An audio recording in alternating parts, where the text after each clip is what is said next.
Jaya Radha Madhava Kunja Bihari Jaya.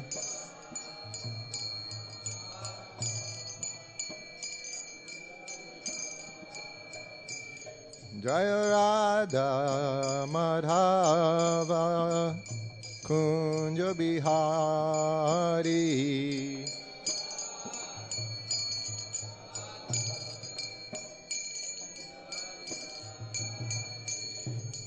Gopi Jana Bala Giri Vanadari Jaya.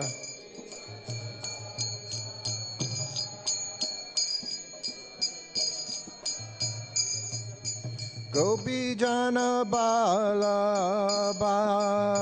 Giri Vanadari Jaya.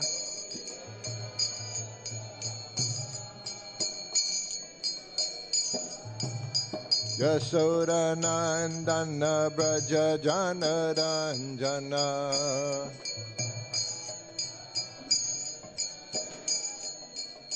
Yasoda Nandana Braja Jana Ranjana.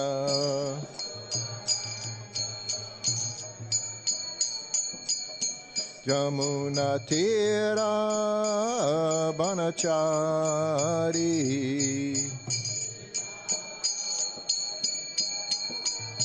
Jamuna Tira Banachari.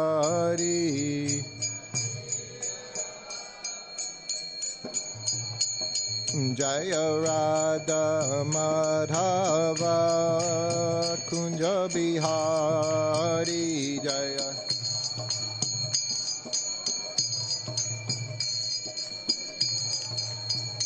Jaya Radha Madhava Kunja Bihari Jaya.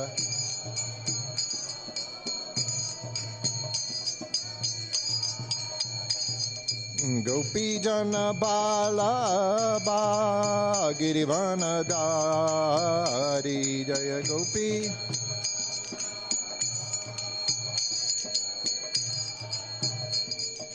Gopi Jana Bala Giri Vanadari.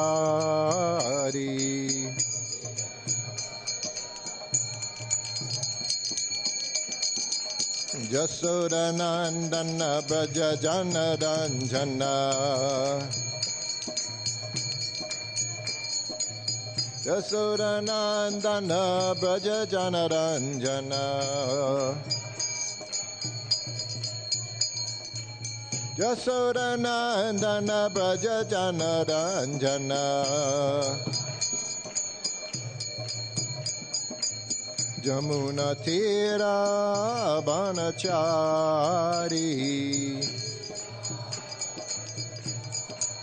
Jamuna Tira Banachari.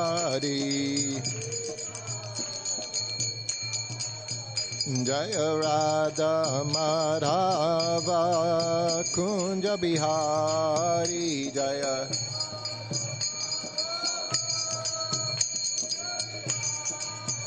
Jaya Radha Madhava Kunja Bihari Jaya.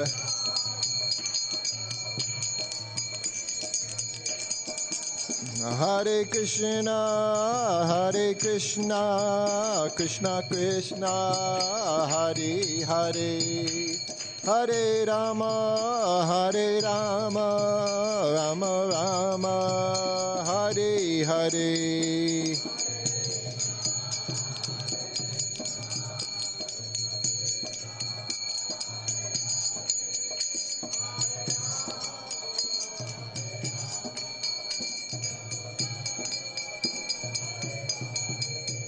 Hare Krishna,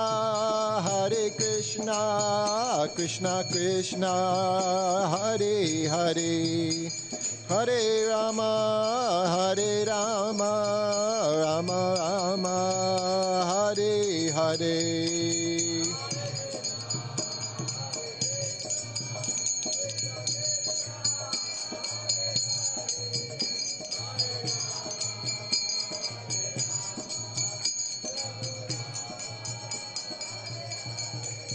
Hare Krishna,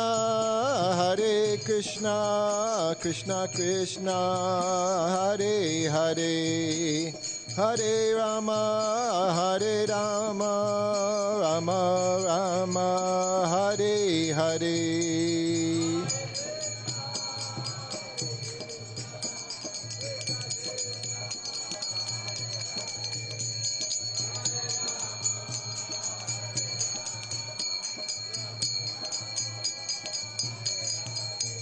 Jaya Prabhupada, Prabhupada, Jaya Prabhupada, Jaya Prabhupada.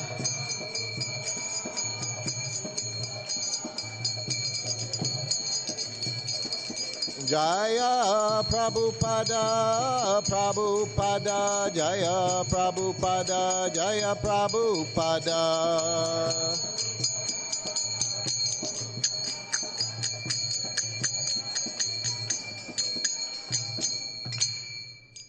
Jayom Vishnupad Paramahansa Parabhajakacharya Asatarasatasi Simad His Divine Grace A.C. Bhaktivedanta Swami Srila Prabhupada Ki Jai. Iskcon BBT founder Acharya Srila Prabhupada Ki Jai. All glories to the assembled devotees. All glories to the assembled devotees. All glories to the assembled devotees. All glories Sri Sri Guru and Gauranga. Glories of Srila Prabhupada. Nama Om Vishnu Padaya Krishna Pastaya Pritale Srimati Bhaktivedanta Swami Itinam Says Devi Paravana Pachani Nevi Says Sanjari Pasya Jadi Satani. Hare Krishna.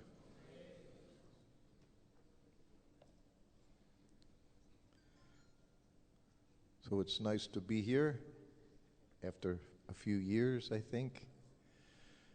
I first came here to Delhi 1972. With Srila Prabhupada. Huh? Maybe some of you were here then. Maybe none of you were here at that time.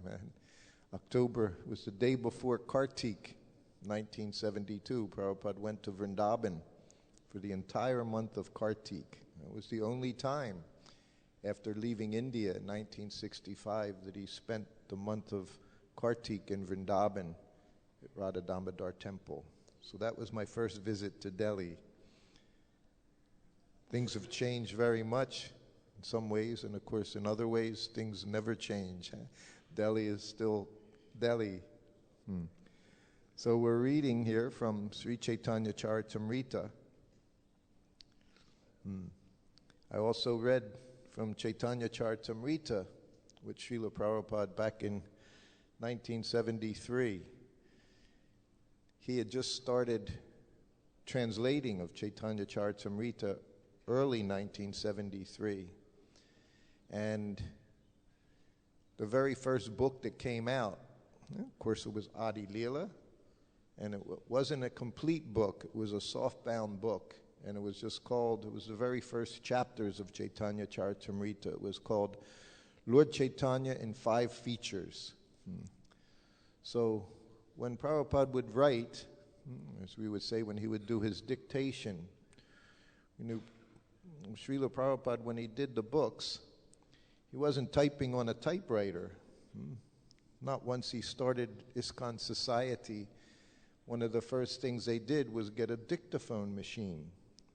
So Srila Prabhupada, in all of his rooms, you'll see everywhere around the world, they'll try to have a dictaphone machine just on a table like this.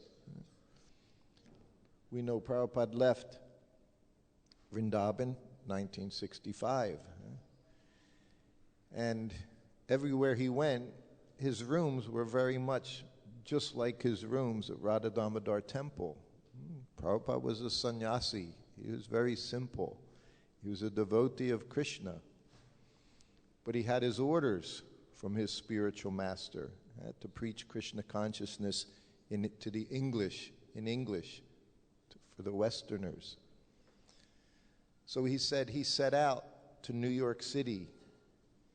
He said he always thought of going to New York because his godbrothers previously, years before, they had gone to London, they had gone to Germany, they had gone to different places in Europe, but they were never able to establish Krishna consciousness in those places, and they would return back to India So Prabhupada, in his sense of humor, of course, he said, I thought, if I'm going to fail, let me fail somewhere different.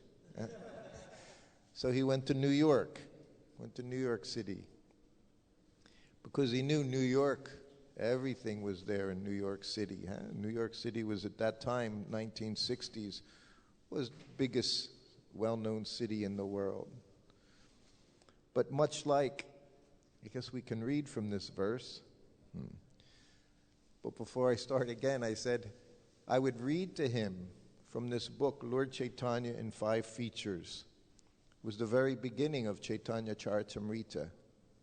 So as soon as the book had been published, they would always send a copy, first copy to Srila Prabhupada. If you look on, of course now you can go on the internet, you'll see so many photographs, Srila Prabhupada looking at one of his books that just months before he had translated, sitting every night, midnight, 1 o'clock in the morning, 2 o'clock in the morning. Everyone else was sleeping, but he would get up. He would take rest, 10 o'clock at night, take a little prasadam, sometimes 9 o'clock at night, sometimes not a little prasadam, sometimes a little more than a little prasadam. I would cook for him. Sometimes he'd call me in his room, 8:30, 8 o'clock at night, and say, make me puris and sabji.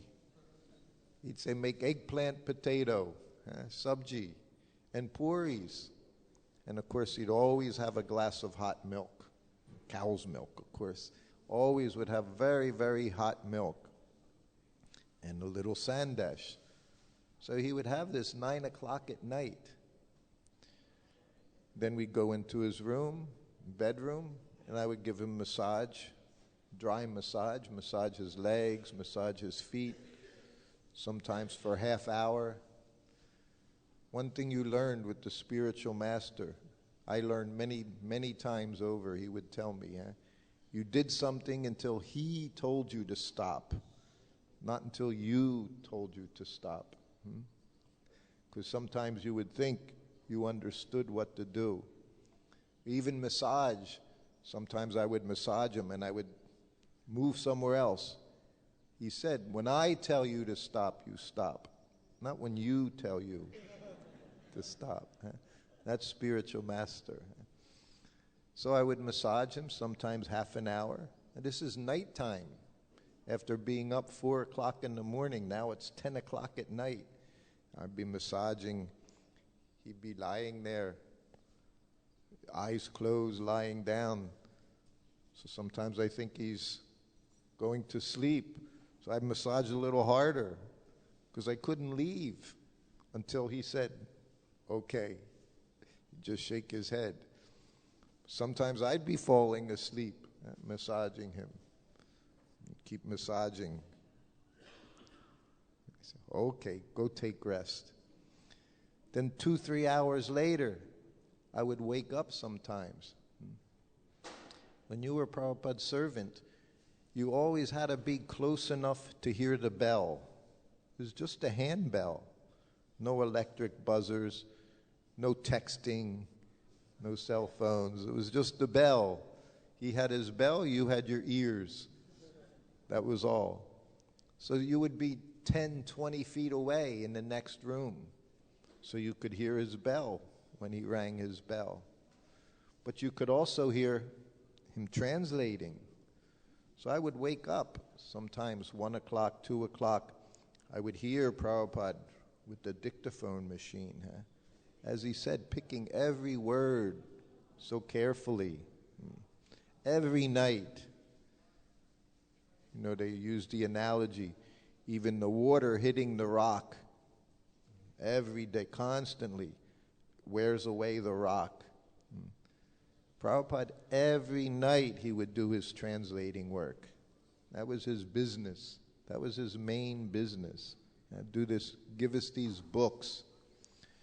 And then he wanted to see, as soon as he was done, he wanted to see that book.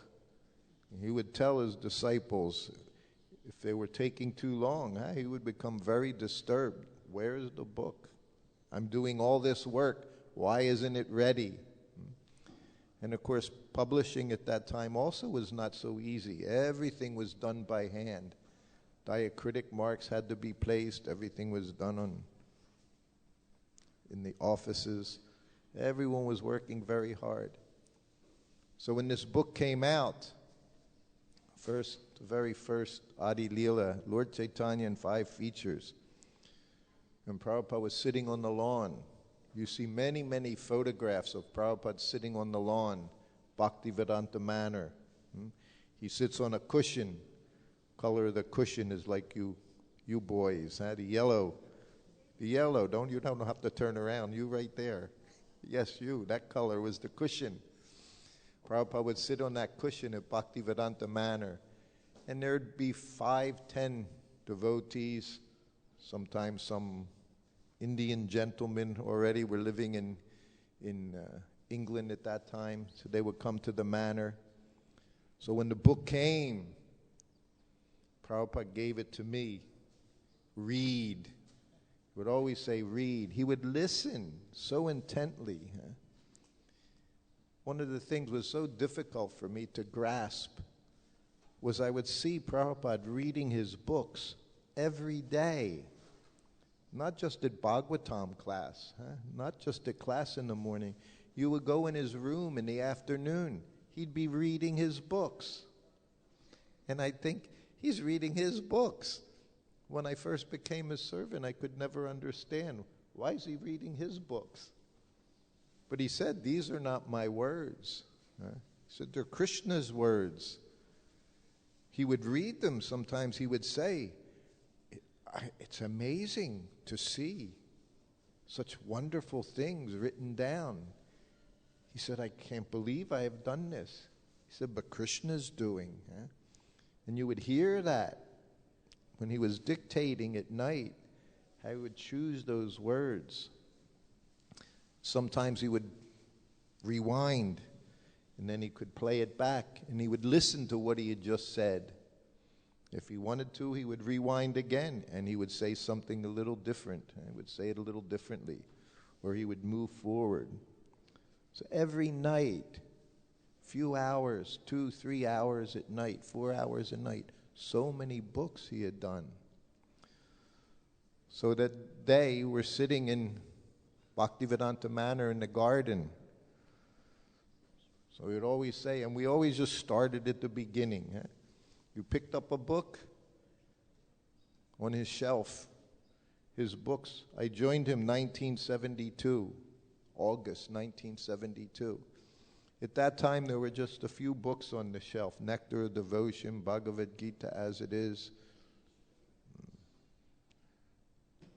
Teachings of Lord Chaitanya, the summary study, Caitanya-caritāmṛta, Teachings of Lord Chaitanya. First canto of Srimad Bhagavatam, then second canto. And over 2.5 years I would see the books expanding on his bookshelf. Only his books were on the bookshelf, no other books. No encyclopedias, no dictionaries, no books from other people. His books was on the shelf. And often he would call us into his room. He would want us to read. So he'd say, get a book and read. Of course, we would always say, what book? Any book.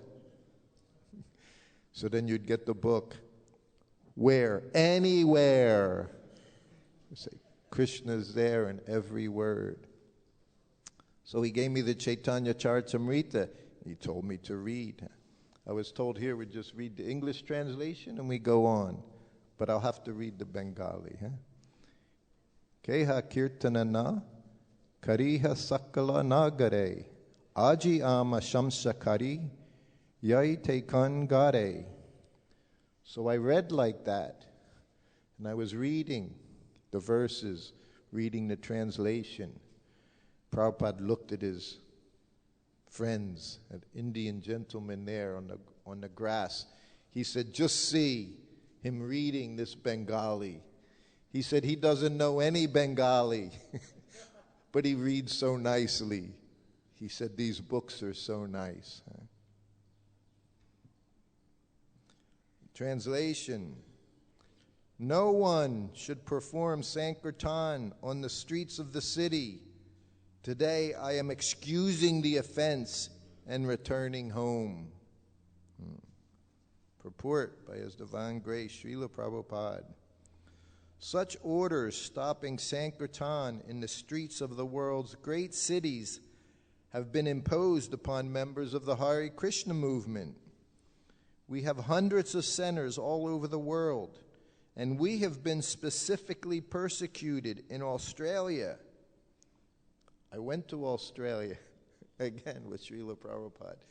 Everywhere they were doing this. They were stopping the Sankirtan movement. This was their business. Prabhupada was very clear. There was no stopping Sankirtan. What did Srila Prabhupada do when he went to America? He sat down in the park, had Sankirtan, Lord Chaitanya's Sankirtan movement. He sat down under a tree and he chanted. New York City was very liberal. You know, the U.S. is divided, they say, the North and the South. Huh?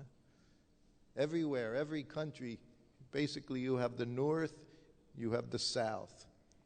People in the South are always known as being nicer sometimes. Sometimes. You come to India, they always say, go to South India. People are much friendlier in South India. Huh? You go to the U.S., they say, go to South. People are friendlier in the South.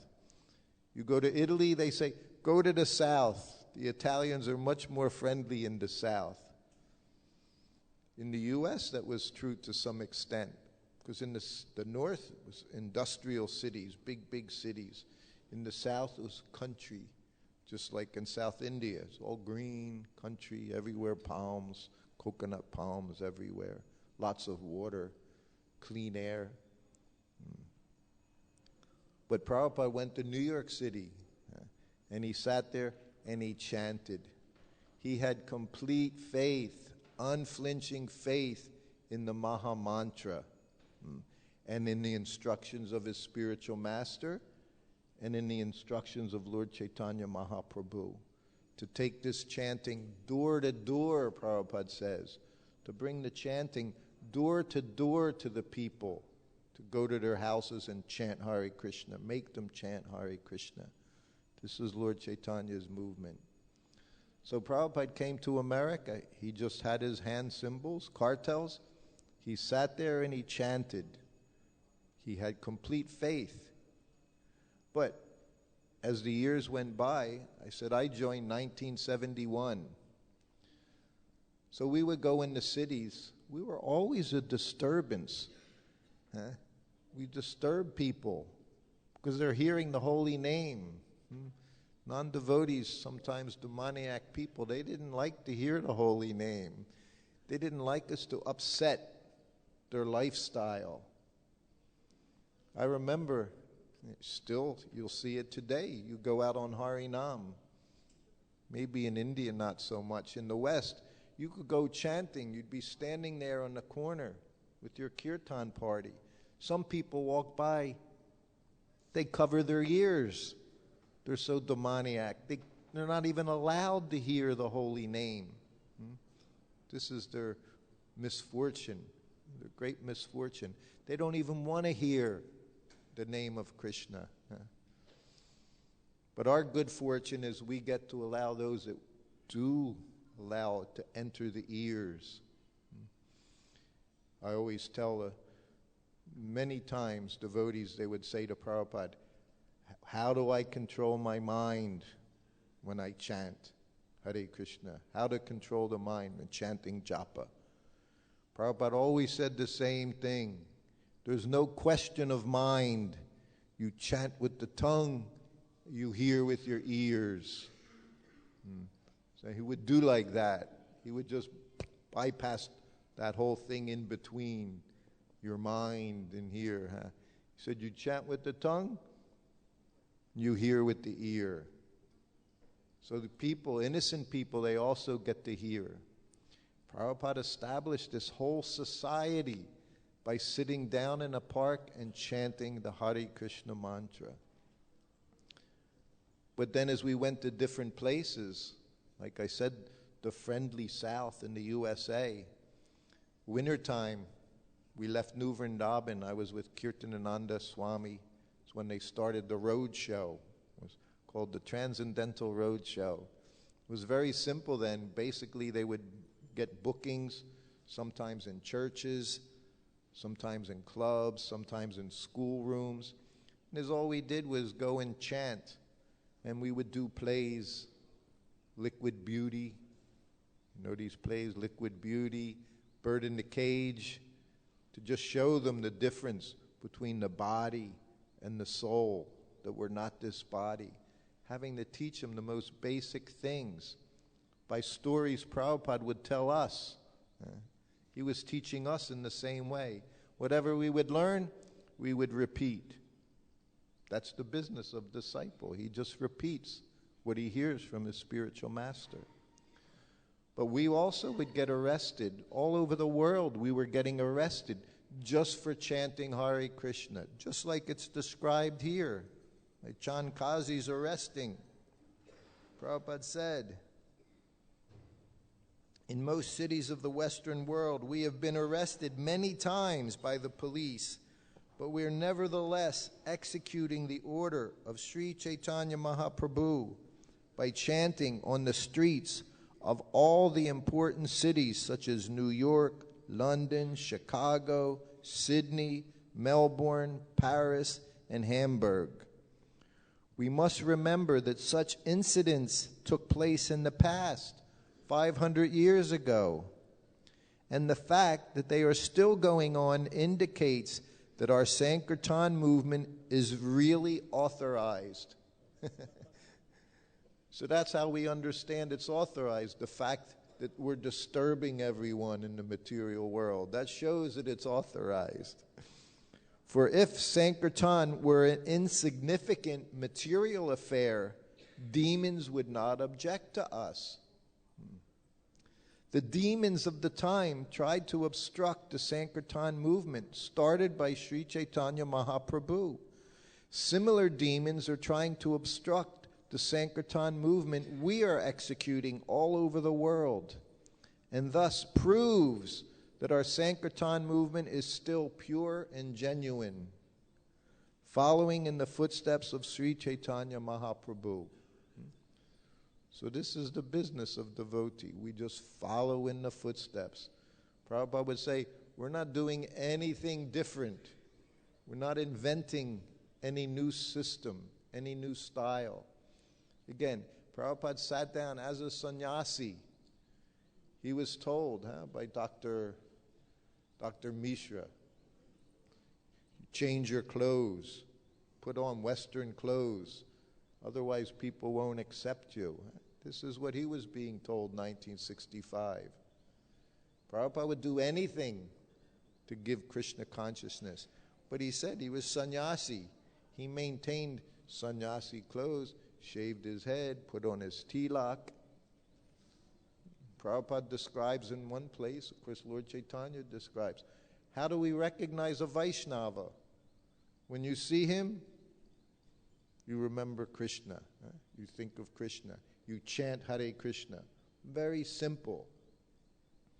Even back in those days with Srila Prabhupada, he stressed, in the Westerners, he stressed, always have tilak, kunti beads, and what? Flag. He said flag. Clothing, he said, was not so. He said always very nicely dressed. Again, we see this in our society. Prabhupada was a sannyasi, but he dressed very, very nicely. Always had nice pressed kurta, dhoti, put his garland on. We always had garlanded. It's interesting, just the other day, I was in Juhu. I've been here a few days. You haven't seen me because I'm just recovering from some surgery. I stayed in Juhu for 2 weeks. So finally, just before leaving, I gave one class. It was just about this verse.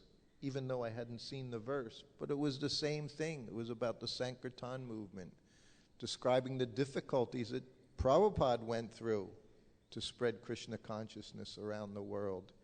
Even here in India, not just in the West, but even disturbances here in India were there. New Vrindavan, West Virginia. West Virginia is all country, all farms, single farms, owner farms everywhere. 1973, they came and attacked the temple. They attacked the deities. They had guns. In Atlanta, Georgia, they threw called Molotov cocktails, fire bombs. A bottle, they fill it with kerosene, gasoline, put a cloth in the top, light it. They threw it into a temple. One of the devotees died. Several were burned. These were difficult times. Now, Krishna consciousness, by the mercy, Lord Chaitanya Mahaprabhu, is spreading very nicely all over the world. But the demoniac element is always there. They just hear the name of Krishna, they become so upset. These people covering their ears. Prabhupada mentions in Australia, in the early years it was difficult there. Prabhupada would always say, you keep going out on Hari Nam, because this was Lord Chaitanya's order. And he knew Lord Chaitanya's prediction would be fulfilled. It would go to every town and village. So no matter what happened, he would say, you go out, you chant. And they went out and they chanted. Like I said, in 1971, we were arrested. We were in some little town in the south. Very, very Christian, we say. Pentecostal Christians. Fanatic. You know fanaticism. We also have fanatics in our Krishna consciousness movement. There are fanatics. Fanatics are never a good thing. They don't understand properly the philosophy. So these fanatic Christians, they became very disturbed. And they would tell the police, arrest them, arrest them. They never knew what they could arrest us for. They would try disturbing the peace, disturbance of the peace, because we would be singing and dancing. And they would put us in jail. What do we do in jail? Same thing. We would sit in the jail cells and chant. No mridungas, no cartels. We would just chant. We would drive them crazy. They didn't want us on the streets, but they didn't want us in the jails either. Because we always chanted. I said in Atlanta, we were arrested on a Sunday. Not in Atlanta, a small town in the south. It was Sunday. You know what Sunday is in the West. Here you may have nice Sunday feast. In the West, we had very opulent Sunday feast. From the very beginning, Sunday, Prabhupada made feast day, love feast. That's what Krishna consciousness is about, developing our love of Krishna. Then you learn to love everyone, because everyone's part and parcel of Krishna. But our feasts were famous. They always, on social media, they always mentioned, what's his name, the apple, the one who died, Yes, Steve Jobs. They always quote Steve Jobs saying when he was in college, he would walk for a few miles, take the feast, the Sunday feast at the Krishna temple. Very good, very wonderful, that prasadam. Everyone liked our prasadam because Prabhupada made a standard. Everything was cooked in ghee. Yes, ghee, such wonderful taste. We made samosas, puris,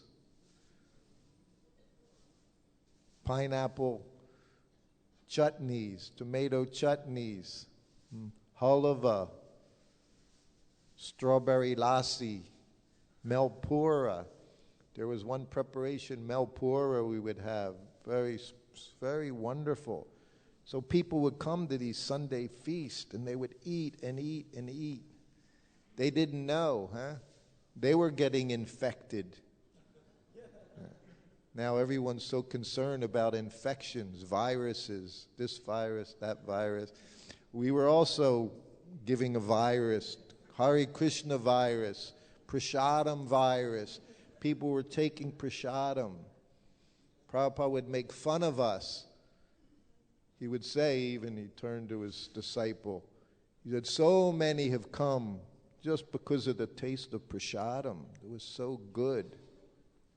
He said, even you have come. Yes, Prabhupada.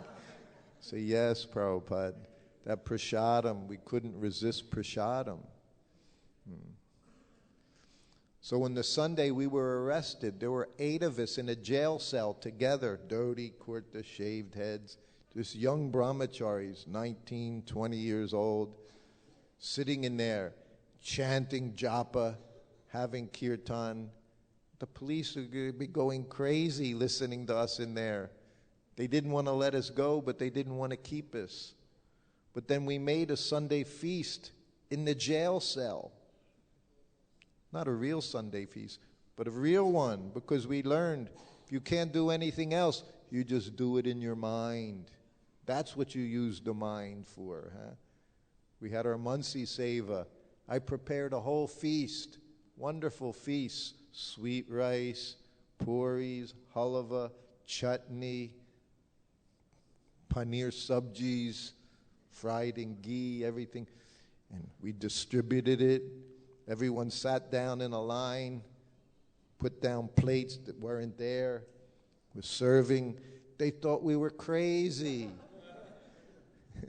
They had to let us go, these crazy people. What are we doing? What do we do with these people? But it was the same everywhere. Prabhupada created people that were crazy for Krishna. Always crazy for Krishna. This is our program. We don't care what anyone thinks. He said, you go on chanting. If they arrest you, you go chant in the jails. If you're sick, you're in the hospital, you chant in the hospital. We don't care. Whatever we do, we chant Hare Krishna. That's our business. Prabhupada said all of his books is to bring you to one conclusion. Chant Hare Krishna. It's non-different than Krishna. The more we chant, the more we become purified. Gradually, it says, you chant, you see the name, you see the form, you see the pastimes, you see Krishna's entourage. Everything is there in the holy name. The holy name of God, holy name of Krishna. So this is always our business. Come to Kirtan, we chant. We infect everyone with the Krishna virus. Gradually, the whole world will become infected. There is no cure for it is the cure. The virus is the cure. Purify us. Prabhupada said, and take prasadam. One time he popped sweet ball. We used to call the sweet balls gulab jamun. You know gulab jamun. In India, sometimes you don't get very nice gulab jamun here. They're like pancakes, put flour in them. No, we had gulab jamun was whole milk powder, powdered milk, nothing else. Whole milk powder and water. That was it. So even on Ekadasi, you could eat gulab jamun. It was so good. And you'd make these gulab jamun, and you'd fry them in golden fresh ghee. When I moved into a temple, the first thing I learned how to do was make ghee. You would smell it in the kitchens, this ghee from butter, golden. That was our gold, ghee. Everything. Prabhupada describes cooked food, uncooked food. The only cooked food means ghee. If it's not with ghee, it's not cooked. It's considered raw food. This is how special ghee is. If you want food, cooked food must be cooked in ghee. Then it becomes cooked. Otherwise, it's raw food. And he said, the deities, everything they get, opulent. He said, opulent prasadam means cooked in ghee and with sugar. He said, the devotees, we get tasty, sumptuous, he said. Prabhupada used the English word. Prabhupada's English was first class, the best English words. Sumptuous. Sumptuous means very tasty, he said. He said, and in the temple, prasadam should be so tasty, no one even thinks of eating outside of the temple. So at the Sunday feast, we always had gulab jamun. When did you make them? You made them on Thursday or Friday for the Sunday feast, cooked in fresh ghee. And then after they were cooked, you put them in the sugar water, and they stayed in there for 2 days. So by the time Sunday came around, they were very, very juicy. They were called Iskcon Bullets. Because you kill people, kill their material consciousness. Iskcon Bullets. And we would have contests. Who could eat the most gulab jamun? Brahmacharis eating 5, 10, 15, 20. And then you'd fall over. And you'd lie there on your left side. You know, we say also LSD, left side down.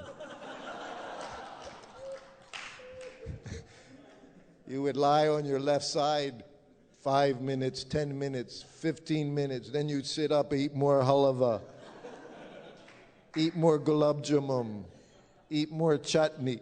Then again you'd fall down. This is what we did. And Prabhupada, he would love to see.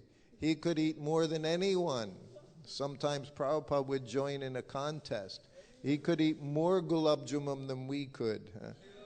They were so wonderful. Iskcon Bullets. So in this way, we infect everyone with Krishna consciousness, Krishna prasadam, the holy name of Krishna. This is our business. He said once, after he put one gulab jamun, Iskcon bullet, Prabhupada, throw it in his mouth. You bite into it, explode. Ghee and sugar, and the powdered milk, cooked powders, delicious. He'd say, we are eating our way back to Godhead. This is our process. So whatever we do, we don't care. Don't let anything stop us. He said, even we see the bomb coming, right? You talked about World War III. Oh, everyone got so much anxiety. Prabhupada looked at us. He said, we don't care. He said, if we see the bomb coming down, we say, here comes Krishna. Devotee sees Krishna everywhere. He has no fear, no anxiety, because he's with Krishna always. Right? Vaikuntha means without anxiety. Devotee's always in Vaikuntha because he doesn't care. Live or die, his business is always the same. Just be Krishna conscious, serve Krishna. By chanting his holy name, by taking Krishna prasadam. He would look at us sometimes. He would come through our rooms, his entourage. Once it was Brahmananda Maharaj. You know Brahmananda? Big Brahmananda. Prabhupada he would name the devotees. He would see them, he would give them their names. Called Brahmananda. Hayagriva. He looked like, had horse face. Prabhupada named him Hayagriva. Prabhupada had a sense of humor. He came in the room once, he was passing through to go to the bathroom. He saw Brahmananda's plate was like that big, like our Govardhan Hill plate. Prabhupada looked at him. He said, are you going to eat all of that? Okay, he said. But whatever you take, you must eat. Huh?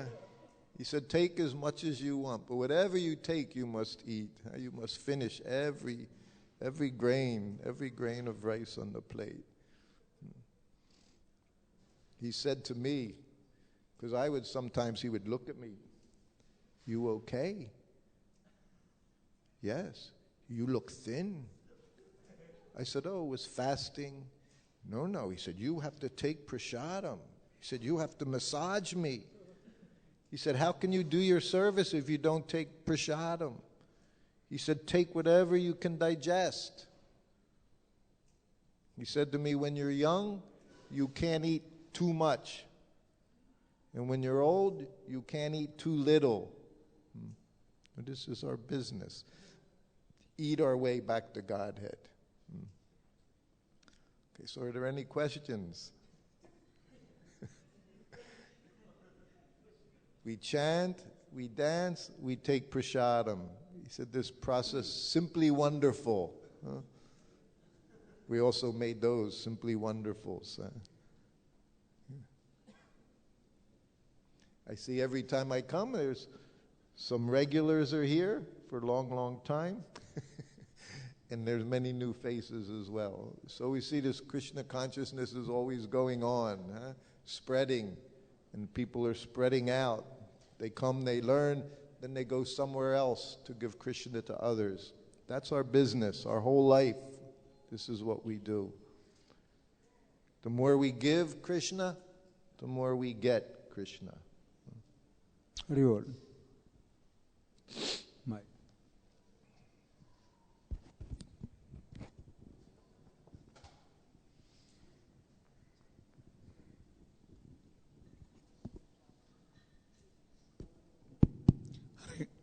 Hare Krishna, Prabhuji. We're grateful for this wonderful, enlightening, enlivening, entertaining, informative, and energizing, and more than that, Prabhupadizing our life again with another of your lectures. Thank you very much, Prabhuji. My question is, it's slightly disturbing for me to hear the kind of austerity Prabhupada did. He would get up at night and translate, and then it was kind of embarrassing for me to hear that Prabhupada used to read his own books daily. So I want to just learn from you and some inspiration in terms of how can we develop a taste for studying Srila Prabhupada's books from all angles of vision. That's a good question. We need the discipline just to do it. I said from the very beginning, when I met Prabhupada, my very first service, before I was his servant even, I went to Los Angeles. I received my second initiation, my Brahmin thread. And my daily service in Prabhupada's garden was reading Krishna book to him. And there would just be 4 or 5 of us in there. And he was so absorbed in hearing the pastimes from Krishna book, hearing of Krishna Balaram and the cowherd boys, and he would laugh and laugh. He would tell the stories. He would be right there. How to develop such a taste? For some, it's natural. Huh? I always say there's 2 kinds of people, 2 kinds of devotees. We say you have earthworms, bookworms. You know, earthworm, those that like to work. So much, not so much reading. Then you have those that's all they want to do is read. We have to create that balance. Prabhupada would say, of course, in classes in particular, coming to class is a good start. He would say 2 hours means an hour in the morning, hour in the evening. When I first became his servant, he told me, you read 15 minutes a day on your own. He said, and then you can ask me any questions you want. Imagine such facility Prabhupada gave me. But he knew I was not a reader. I was an earthworm. I like to do things. New Vrindavan, we were trained that way. Work, always working on a farm. Always so much work to do. best way is by reading itself. And over time, now I look back, I can read. When I read, I see so much in Prabhupada's words that I missed as a young person. When you're young, you take so much for granted. Everything, you think everything is fine, going to live forever, nothing can harm you, you know everything. Then the older you get, the more you realize you don't know anything. And then you read, and you can relish reading, actually, what's in the books. But also the temple authorities, it's their business to see everyone spending some time reading, just to have classes and discussions. Not just one person reads, everybody sits there. No, to discuss. You see this more and more too as devotees as we get older. We have discussion groups to get everyone involved, to make them think how to move on. But it's like everything, whether it's reading, chanting, attending programs. Prabhupada would always say, everything else will happen as long as you do the program. He would say the basic program. He said that's the most important part, is to actually follow the basic program, which is rising early in the morning, attending the programs, chanting our rounds. He said if you do these things, everything else will come. If we don't, it means there's lacking somewhere, where there's something we're not doing in the basic program. He would say that's the most important thing. Sometimes we think that other things are priority. Actually, the priority is the very simple program that's in a temple. That is the priority, because that's the foundation for everything else that will happen. Whether it's doing our service, chanting our rounds, reading, comes from the basics. So he always stressed the basics with us. When we traveled with him, dozens of times he would ring his bell. Why are you sleeping? Why are they sleeping? He would always chastise us if he saw we were sleeping too much, sleeping in the middle of the day, sleeping late in the morning. He would always ring his bell. I said I was always within earshot of that bell. So I would be the one that would have to go in the room, and he would chastise me. Then he would say, call them, the others. In Vrindavan, I told you, I was with Prabhupada 2 weeks. We were in Vrindavan for Kartik, 1972. He said, where are the others? It was 5 o'clock in the morning. They're resting. Call them. So I called them in. These were my senior godbrothers. They joined 1967. I joined 1971. I was a new person. I was with Prabhupada in 1972. A year after I joined, I was Prabhupada's servant. But he's telling me to call these senior devotees. Call them. Prabhupada wants to see you. So then we all went in. He said, why are you sleeping? He said, you should rise early in the morning. He said, rising early in the morning, taking cold bath, and attending Mangal Arti. He said, it's not an austerity. He said, it's common sense. It's Ayurvedic principle. Prabhupada followed Ayurvedic principles very much. Didn't speak about them. He had too many other things to speak about. He had to give us Krishna.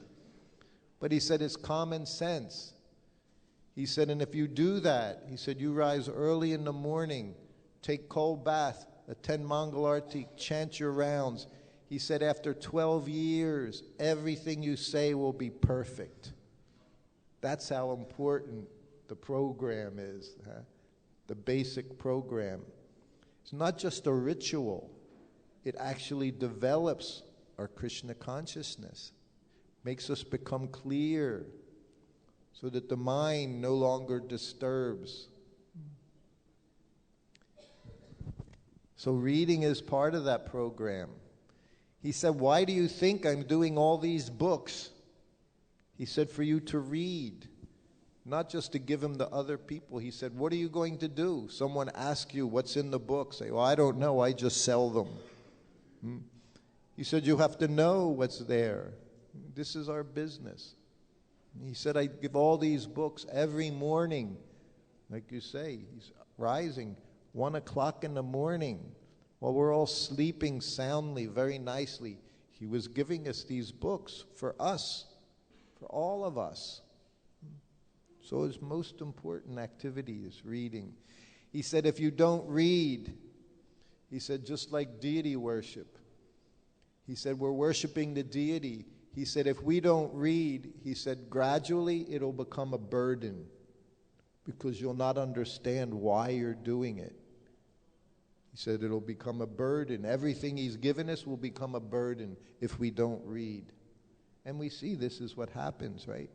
People fall away. Why do they fall away? They're not following basic program. Hare Krishna. Anything? One more? Hare Krishna, Prabhuji. Thank you very much. So one point is there that Lord Chaitanya, when the Chand Kaji, he opposed this kirtan, and he then only he started the street kirtan. Otherwise, there was no street kirtan. Everybody was chanting in their house, and the kirtan sound was coming out of the houses. So he was opposing. He made the rule that sound should not come outside the house. If you chant in your house, the sound should be limited under your house. No sound in the streets. Then Lord Chaitanya took action because of his rule. He opposed this rule, and we will chant in the street.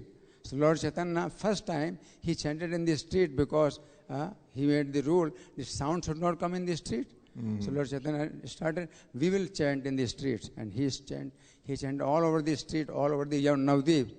So, but the point is that Lord Chaitanya did not convert the Chand Kaji or whatever the ruler from Muslim to Vaishnavas. Because Kali Yuga, symptom of Kali Yuga is the rulers will be Shudras or Mlechas. So Lord Chaitanya did not disturb this symptom of Kali Yuga, but he improved or he spread the Sankirtan movement. So this he spread, but he made the rule, or he get his promise that he will not stop Kirtan. And Chand Kaji made the promise that in my dynasty, in the future, nobody will stop Kirtan. But the rule should not change. He did not disturb the rule.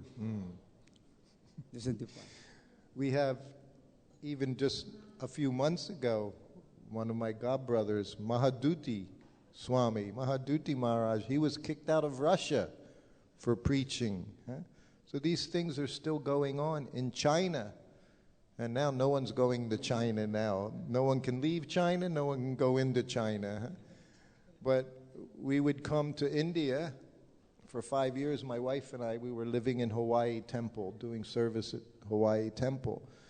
So to go to India, we took one China Eastern flight. It would stop in Shanghai. It would stay there from 10 hours to 20 hours. So there were devotees there in China. But in China, everything very carefully done. And foreigners, you would dress in your street clothes. They had me do programs at their flats, their apartments. And the first time I went, I took off my shoes. They took my shoes. They went into the bathroom. All the shoes were in the bathtub for everybody that came, because you're not allowed to have gatherings, not allowed to practice religion, not allowed to have groups. So they would have to be so careful. They're not allowed to do Harinam in the streets. They were so eager to chant because they weren't allowed to chant. We're very fortunate in so many countries that we can freely chant, freely have Harinam in the streets. In many countries, it's not so easily done. In China, I saw the locals, they would have their shaved head, wear dhoti kurta, but us foreigners coming in, because they saw you're trying to preach to our people, they would kick you right out of the country. So this is still going on to this day. Things in many places haven't changed. But in a way, it's very attractive, because I saw these people wanted to chant more than anyone. But we would be in the rooms, they would close all the curtains, close the doors, the windows close, so that they could chant, so that they could have arati, they could have kirtan, they could read the books. My wife, she's from Armenia. From birth, her parents, they were making the books from copies. Everything was illegal to distribute this literature, this Vedic literature, Bhagavad Gita, completely illegal. And we know people were getting arrested, thrown in jail, and tortured because of distributing Krishna consciousness. Our situation is very good. We should take advantage that you can read these books. You can distribute these books. Just before coming here, I told you, we were in Juhu. An hour before we left the temple for the airport, Gopal Krishna Maharaj arrived at Juhu temple. So we got to sit with him for 15 minutes and talk. He's a great distributor of Srila Prabhupada's books. This was Prabhupada's program. This is why he's so successful. He follows the whole program. Everywhere he goes. Everywhere I go, I see him. He travels so much. I'll be in Vrindavan next week. A week later, he'll be in Vrindavan. Where will he be? 4:30 in the morning. He'll be right at the center altar offering artik to Krishna Balaram. You want to be successful, you do the simple things. It's not difficult. Prabhupada said determination is difficult. Krishna consciousness is a very easy process. I see Maharaj, it's deity worship. He worships the deity. He reads the books. He preaches from the books. He sees that thousands and tens of thousands of books are getting distributed. He's opening up temples. He's successful because he follows the program. It's not a secret. It's not something difficult. It's not special. Prabhupada said it's there for every one of us. Every one of us is expected to do this. That's the spiritual master's order. We all become like that. We follow in the footsteps. People want to hear, they don't want to hear. We don't care. Our business is to preach. This is Prabhupada's movement, this Iskcon society. It's to preach somehow or other in their deity worship, nice prasadam, distributing books, whatever it is, it's all for preaching, to bring more and more people. Because everyone is suffering in this material world. Okay. Srila Prabhupada ki jai. Hare Krishna. Thank you very much. Hare Krishna.